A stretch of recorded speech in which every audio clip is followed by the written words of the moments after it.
Who's next? Okay, we have Suzanne on line 3, and she's been raped. Okay, Suzanne. You there? Yeah, I'm here. How old are you? I'm 25. When were you raped? A year ago By whom? by my older brother.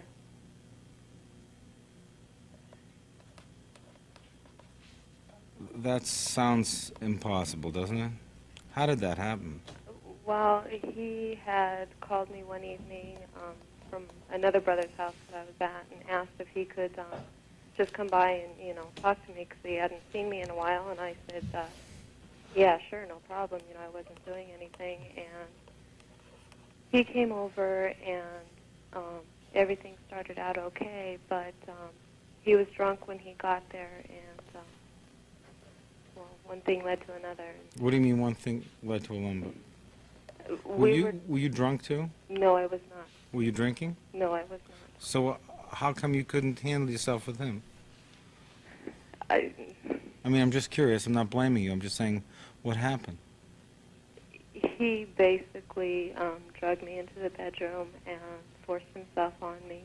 And my son was in the house, and so I didn't want to scream or yell because I didn't want him to see what was going on. I was scared. Okay, and what has happened since then? I've been going through hell. I'm really emotional. I feel I'm going crazy. Now, have you had any contact with him since? I talked to him in September to find out if he even knew what had happened, and he said no, he did not know what had happened. He had no memory? He had no memory. And this was a year ago?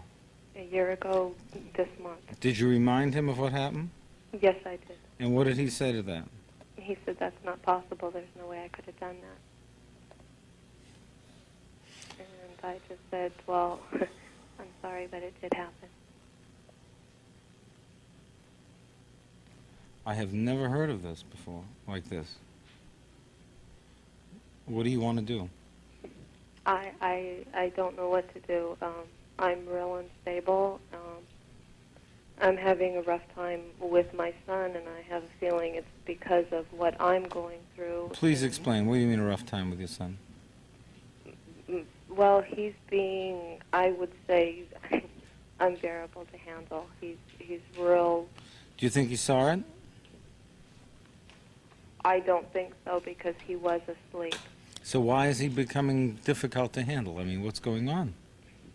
I think because I'm so angry and so upset, I'm taking everything out on him, which is he doesn't understand what's going on. Have you sought any help with, for example, a rape crisis center or like that?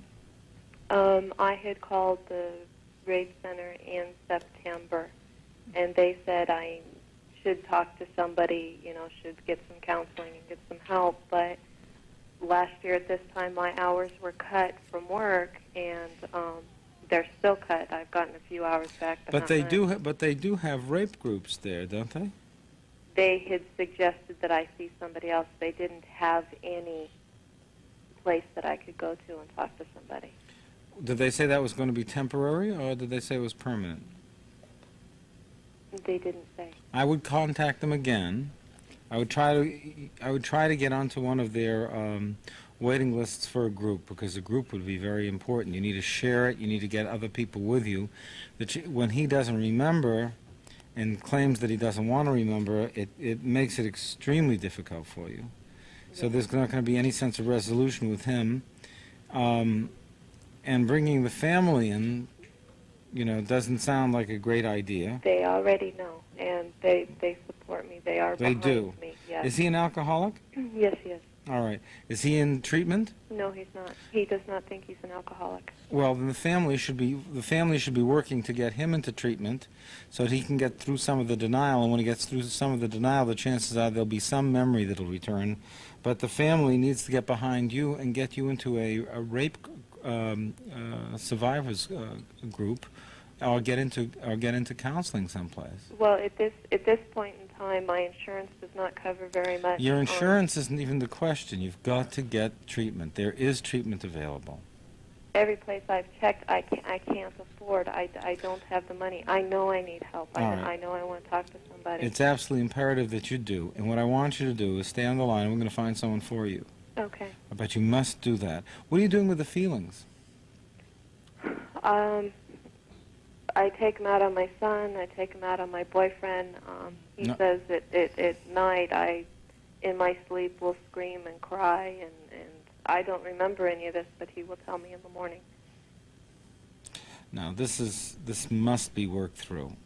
There's no other way you can find peace with this, because the feelings that aren't expressed as feelings just take over your life and become fears of the unknown, and they become hidden more and more deeply as you try to shut them off, and then they end up with a life of their own, and that life of their own causes sleep disturbances and depression, anxiety, and bitterness.